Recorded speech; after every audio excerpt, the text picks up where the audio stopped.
வீரர்களின் தேசம் என அழைக்கப்படும் இந்திய மாநிலம் எது?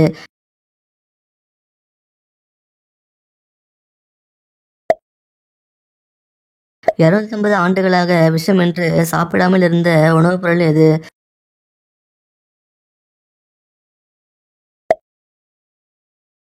வெந்நீரில் குளிப்பவர்களுக்கு எந்த நோய் வரும் வாய்ப்பு மிகக் குறைவு?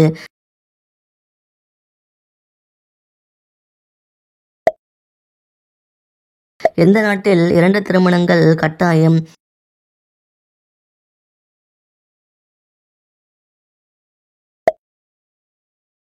பறக்கும்போது வாயைத் திறந்து கொண்டே பறக்கும் பறவை எது?